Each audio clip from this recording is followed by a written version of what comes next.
Hello అందరికీ. అందరూ ఎలా ఉన్నారు? బాగున్నారా? మన వీడియోస్ అన్నీ చూస్తున్నారా? ఒకవేళ చూడకపోతే ప్లీజ్ మన ఛానల్లోకెళ్ళి మన వీడియోస్ అన్నీ చూడండి. నచ్చితే లైక్, షేర్ చేయడం మర్చిపోవద్దు. సబ్స్క్రైబ్ కూడా చేసుకోండి. మీరు లైక్ చేయడం వల్ల మన వీడియోస్ ఇంకొంతమందికి వెళ్తాయి. ప్లీజ్ అందరూ సపోర్ట్ చేయండి. సబ్స్క్రైబ్ చేసుకోకుండా చూసేవాళ్ళు ఎవరైనా ఉంటే సబ్స్క్రైబ్ చేసుకోండి. అలాగే ఇది నా స్టైల్లో క్యారెట్ ఫ్రై అనమాట. నైట్ టైం చేశాను, అందుకే పిల్లల వరకు ఊరికే కొంచెం చేశాను అంతే, వాళ్ళ కోసం మాత్రమే. అందులో ఇంకో 2, 3 బీన్స్ ఉంటే యాడ్ చేశాను అనమాట. ఉంటే అన్నిట్లో వేస్తాము, లేకపోతే ఇంకంతే. ఇప్పుడు ఉన్నాయి కాబట్టి ఒక 2, 3 బీన్స్ కూడా వేశాను ఇందులో. ఇంకా మ్యాగీ మ్యాజిక్ మసాలా ఉంటుంది కదా, అది వేస్తాను నేను లైట్గా. అది హెల్దీయో అన్‌హెల్దీయో నాకు తెలియదు కానీ దానివల్ల టేస్ట్ ఎన్హాన్స్ అయ్యి పిల్లలు కొంచెం పేచీ పెట్టకుండా తింటారనమాట. అందుకని అది యాడ్ చేస్తాను. ఒకవేళ మీరు ఎవరైనా ట్రై చేయకపోయి ఉంటే ట్రై చేయండి, అది టేస్ట్ బాగుంటుంది. మ్యాగీ బదులు రైస్లోనే ఈ మ్యాగీ ఫ్లేవర్లా వస్తుందన్నమాట. కొంచెం ఎక్కువ కాకుండా ఒక చిన్న స్పూన్ వేసుకుంటే బాగుంటుంది. అంతే, అయిపోయిన తర్వాత ఇంక దించేసి పెట్టేయడమే. బాగుంటుంది టేస్ట్, ఒకసారి ట్రై చేయండి. అలాగే నేను ఇంకో టాపిక్ మాట్లాడదాం అనుకున్నాను. ఏంటంటే ఇప్పుడు అందరూ నిద్రలో ఎక్కువ మూలుగుతూ ఉంటారు కదా.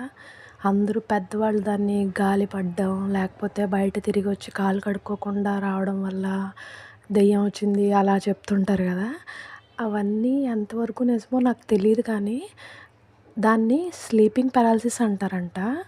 అది మనకి స్ట్రెస్ ఎక్కువ అవ్వడం వల్ల, లేకపోతే నిద్రలో సడన్‌గా మెలుకువ వచ్చినా, లేకపోతే బాగా మనం గాఢ నిద్రలోకి వెళ్ళిపోయినా సరే అలా అవుతుంటుందంట.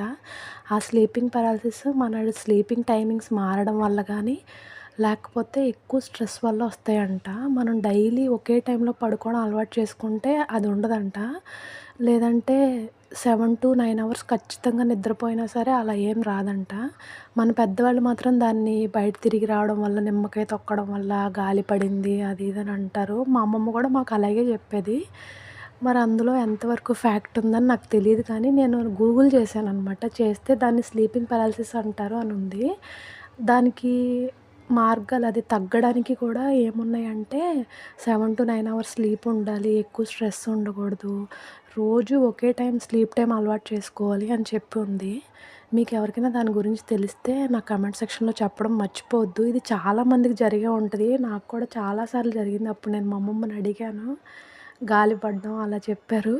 కానీ ఇప్పుడు కొంచెం పెద్దయ్యాక నేను గూగుల్ చేసి చూస్తే నాకు అలా దొరికిందనమాట. మీరు ఎవరికైనా దీని గురించి తెలిస్తే చెప్పడం మర్చిపోవద్దు. అంతే. Thank you.